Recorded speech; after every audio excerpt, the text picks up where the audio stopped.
much for joining us. Can you introduce yourself? Sure. My name's Laura Haywood Corey, and my SCAD was in late March of 2009. Wow, that's very early in the history of, I mean, and all the people we've talked to about SCAD. Can you just describe in your own words kind of what you connect, or how it came about? Sure. So I woke up on the morning of March 30th, 2009, with what tends to be, typical Hollywood heart attack symptoms. I had the pain in the center of my chest. It was radiating down my left arm and up into my jaw.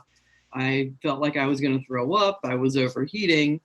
So there was a very tiny rational part of my brain that was checking all of these off and saying, this sounds like a heart attack.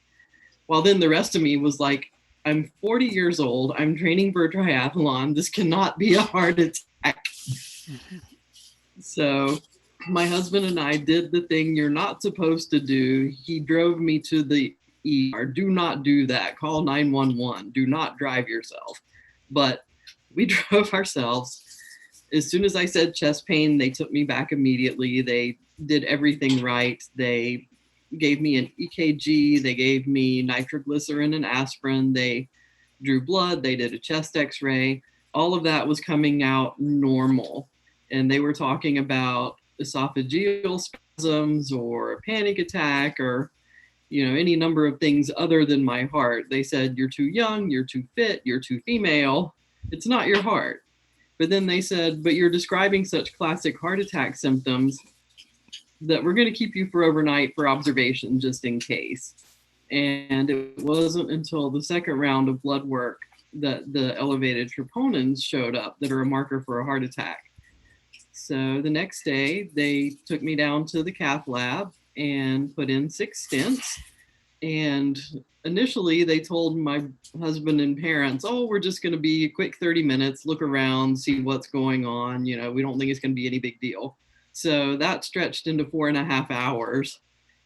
And I ended up spending a week in the hospital. Nobody really had a good idea of what SCAD was. They told me what had happened, that my right coronary artery had dissected and had this spontaneous coronary artery dissection, but they couldn't tell me what I could do to prevent another one, what I could have done to, nothing I did caused it. And they're like, there's nothing you can do to prevent it. We don't know if it's going to happen again.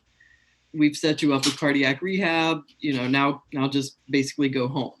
And it No, was left to I'm me to sorry. kind of I figure missed out. that. They didn't tell you at that point dissection, or had they diagnosed? They just said it was a heart incident of some type. They told me it was a dissection. They told my husband, but they weren't real clear with this on exactly what that meant and what any sort of implications might be. So they just kind of sent us home with very little information on it, what the prevalence was, what the risk of having another one was, nothing like that. And so I had to just kind of start looking stuff up on my own when I got home. And I think a lot of us had to do that. And there really wasn't any.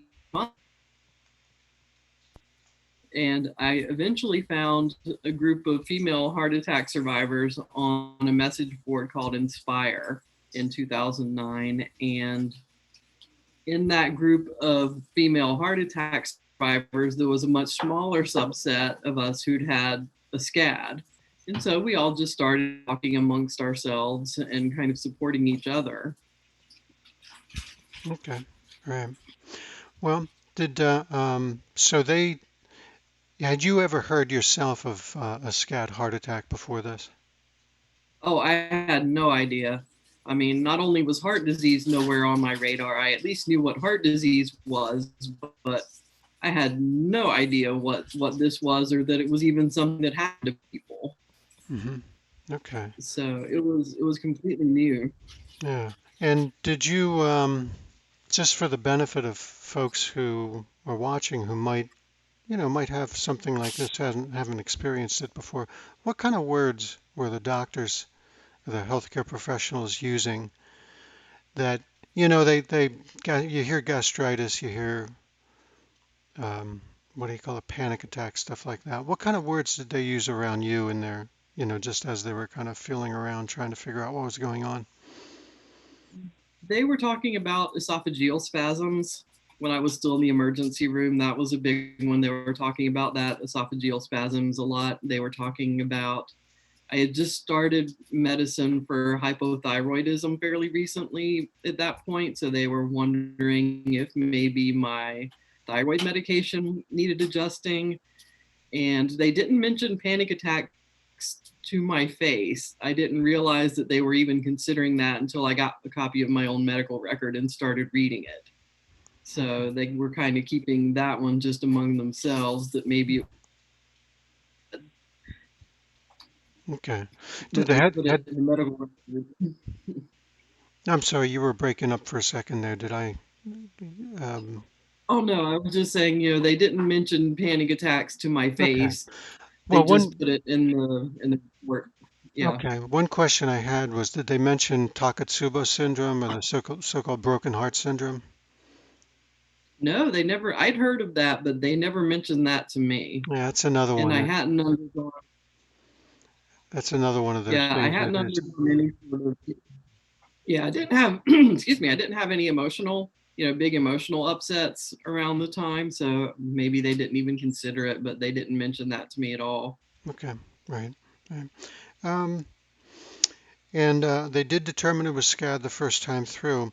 What would you Mhm. say to somebody who, if they think that, it's just not going to happen to me? I mean, that's we all do that all the time. We just, it's not Sure, going to happen yeah. to me. I would say if you start feeling symptomatic, to go to the emergency room and get checked out, and don't leave until they do an EKG and draw blood work to check your troponin levels. And I never had any idea that this could happen to me either, and just have to take precautions when it does and recognize it for what it could be. I mean, I have to thank that kind of little logical part of my brain saying this is a heart attack for actually getting my husband and me up and to the hospital, Okay. even though, the rest of me, this isn't a heart attack. There was that little tiny part of my brain that was saying, yeah, this is a heart attack. Okay. So if you get that intuition, just pay attention to it. What's it been like since then, kind of, I guess, emotionally, and any challenges you may have had following up?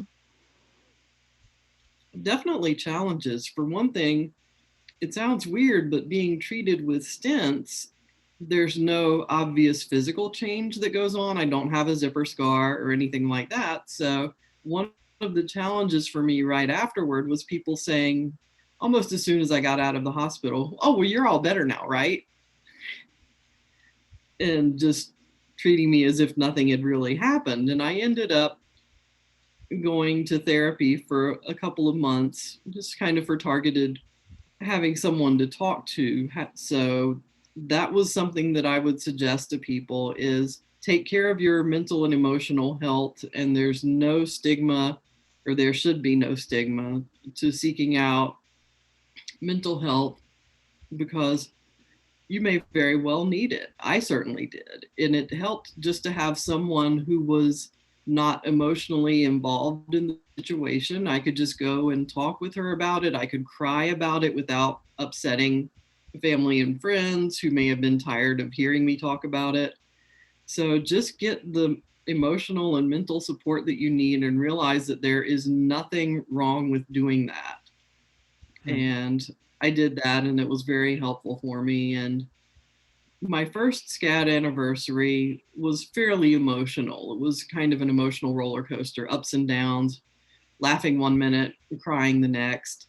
And other SCAD survivors had warned me that the first anniversary that comes around is a really emotional one. So I was at least a little prepared for it. So that's something I would say too, is just be aware that that first anniversary that comes around, you may be emotionally all over the place, and that is perfectly normal and acceptable.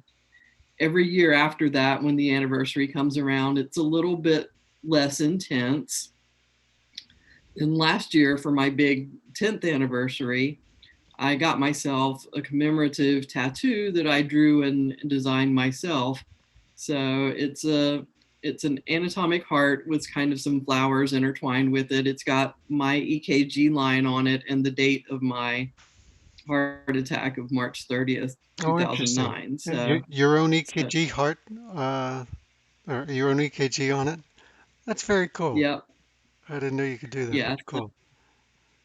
So that's a very therapeutic thing. It's interesting in the Facebook group. I started the Facebook group in 2011 for SCAD survivors, and there were four of us, and there's 4,300 of us now.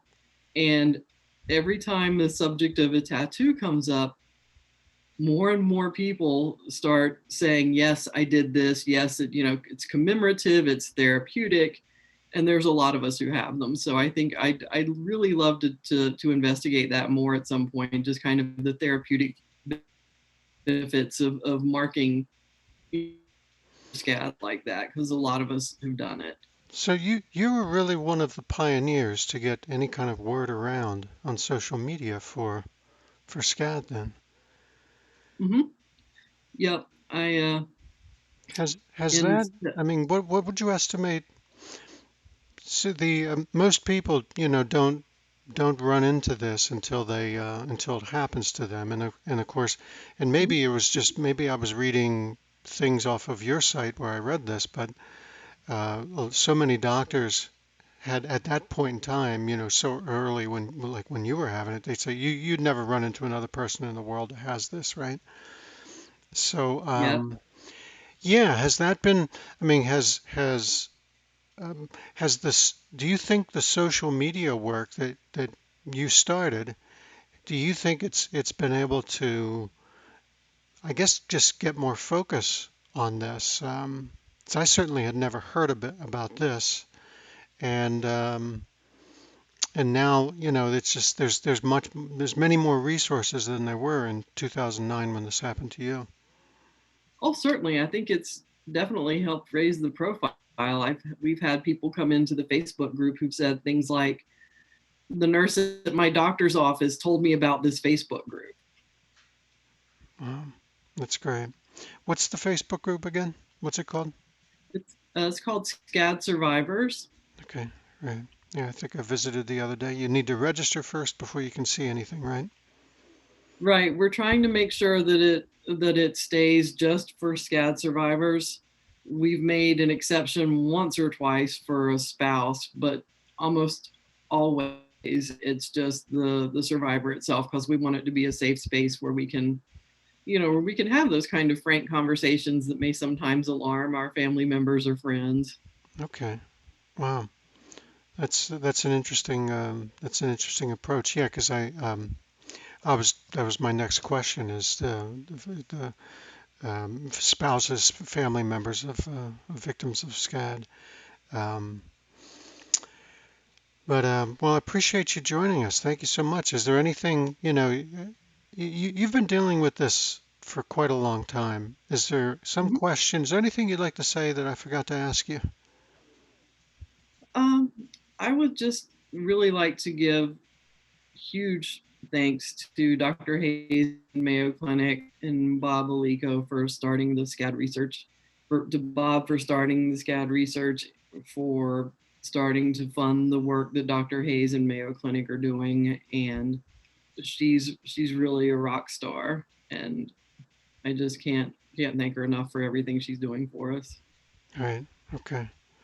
Well, thank you so much again. It's Laura Hayward Corey. Thank you so much for joining us.